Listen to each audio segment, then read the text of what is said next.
इससे मुझे बहुत खुशी और संतोष मिलता है। దశాబ్దాలుగా ఇఫ్తార్ విందు ఇవ్వడం అనేది ఒక సాంప్రదాయంగా తీసుకొచ్చాం. ఆ సాంప్రదాయం ప్రకారం మనం అందరం కూడా ఇక్కడ సమావేశమయ్యాం. దివ్య ఖురాన్ గ్రంథం అవలంబించిన కారణంగా రంజాన్ మాసాన్ని పవిత్రమైన నెలగా మనం భావిస్తున్నాం. రంజాన్ నెలలో ముస్లిం సోదరులు ఉదయం నుంచి సూర్యాస్తమయం వరకు నీరు ఆహారం ఏమీ తీసుకోకుండా కఠోర ఉపవాసం చేస్తూ దీక్ష చేపడతారు. ఈ పవిత్ర మాసంలో మీ కంటికి, మీ చెవులకు, మీ నాలుకకు సైతం ఉపవాసం ఉంటుంది. అంటే చెడు చూడకుండా, చెడు వినకుండా, తన మాటలతో ఇతరుల మనసు నొప్పించకుండా ఉపవాస దీక్షతో భాగంగా ఉపవాస దీక్షని స్వీయ నిరంతర కింద మీరు చేపడతారు. అంటే మిమ్మల్ని అందరినీ చూస్తే ఎంత దీక్షతో చేస్తారంటే అలాంటి మిమ్మల్ని మరొక్కసారి మనస్ఫూర్తిగా అభినందిస్తున్నా.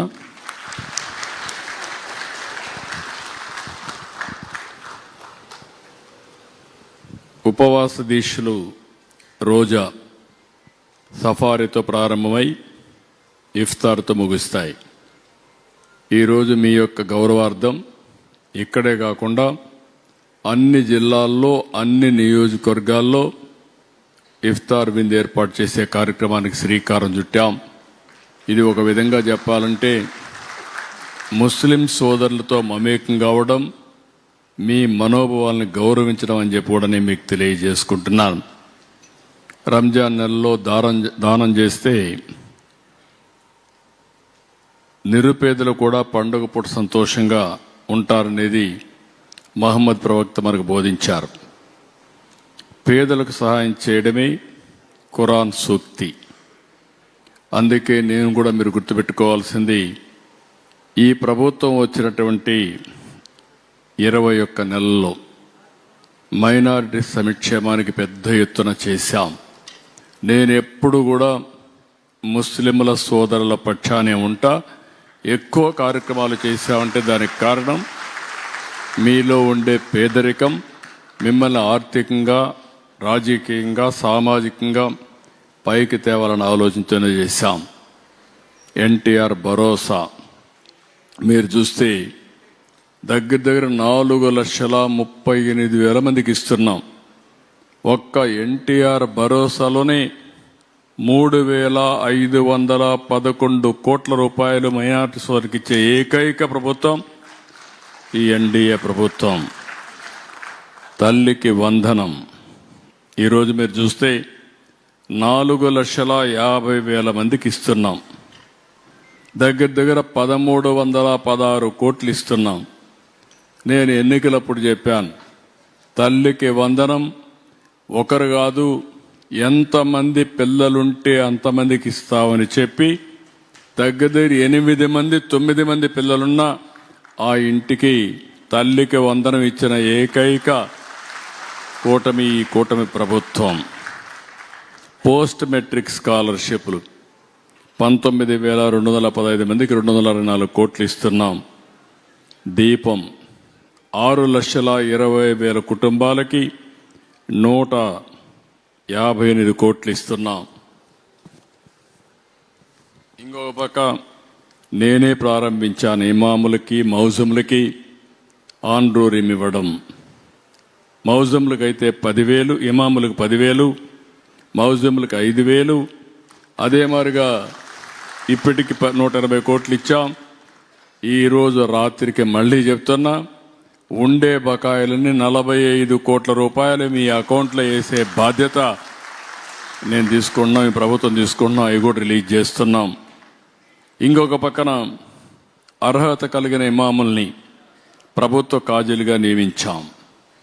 వివాహ లైసెన్సుల గడువు 3 సంవత్సరాల నుంచి 10 సంవత్సరాలకు పెంచాం.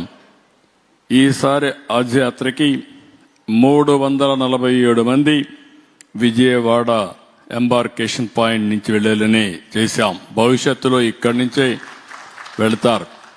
ఒకప్పుడు హైదరాబాద్లో కూడా ఆజ్ యాత్ర పోయే ఫెసిలిటీ లేకపోతే ఫస్ట్ టైం అక్కడ ఇంట్రడ్యూస్ చేశాం.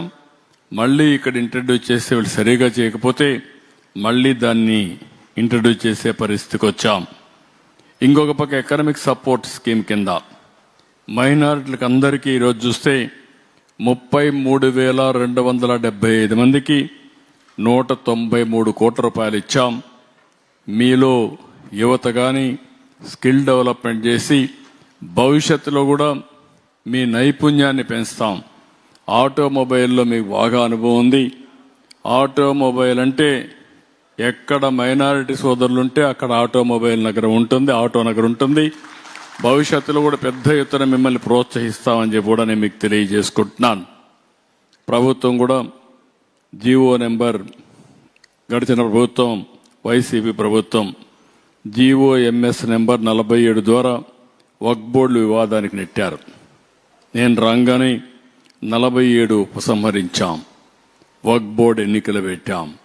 ఈరోజు వక్ఫ్ బోర్డు ఎన్నికలు పెట్టి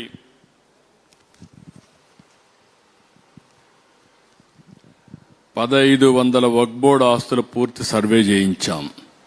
81,402 ఎకరాలు కవర్ చేసి 5,028 వక్ఫ్ సంస్థలకు డిజిటలైజ్ చేసి అప్లోడ్ కూడా చేశాం. నేను ఆ రోజు చెప్పా, ఈరోజు చెప్పా, నేను మళ్లీ విజ్ఞప్తి చేస్తున్నా. వక్ఫ్ బోర్డు ఆస్తుల్ని కాపాడి ఆ ఆస్తులు మీ సంక్షేమానికి ఉపయోగించే కార్యక్రమానికి శ్రీకారం చుడతాం.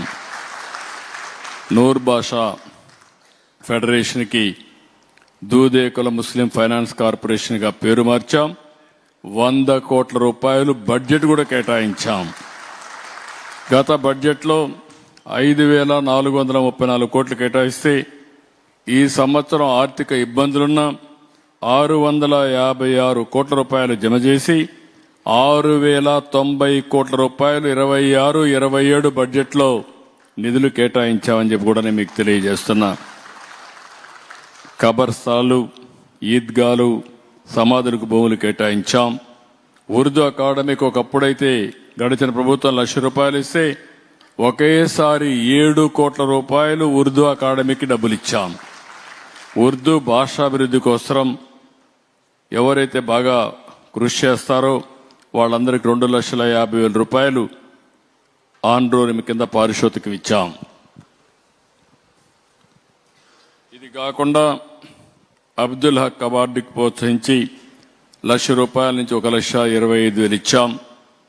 జీవనకాల సౌపల్య పురస్కారానికి ఎంపికైన వారికి 25,000 రూపాయలు అందిస్తున్నాం. ఉర్దూ గర్ షాదీ ఖానాల కోసం 2,85,00,000 రూపాయలు కేటాయించాం. ఈరోజు మీరందరూ గుర్తుపెట్టుకోవాల్సిన అవసరం ఉంది. ఫస్ట్ టైం 1985లో మైనారిటీ ఫైనాన్స్ కార్పొరేషన్ ఏర్పాటు చేసింది గౌరవనీయులు నందమూరి తారక రామారావు గారు, ఎన్టీ రామారావు గారు ఏర్పాటు చేశారు. అదే మరి హైదరాబాద్లో అసెంబ్లీ ఎదురుగా నేనే హాజ్ హౌస్ కట్టి ఎవరికి అన్ని ఇబ్బందులు లేకుండా చేశాం. ఉర్దూను 2వ అధికార భాషగా కూడా చేసింది తెలుగుదేశం. నేను ముఖ్యమంత్రిగా ఉన్నప్పుడే చేశాను. కడప హాజ్ హౌస్ మొదలుపెట్టాం. దాన్ని త్వరలోనే వినియోగంలోకి తెస్తాం. అదే సమయంలో తొందరలోనే అమరావతిలో కూడా మీకు హాజ్ హౌస్ కట్టించే బాధ్యత తీసుకుంటామని చెప్పి మీ అందరికీ హామీ ఇస్తున్నా. ఇలాంటి కార్యక్రమాలు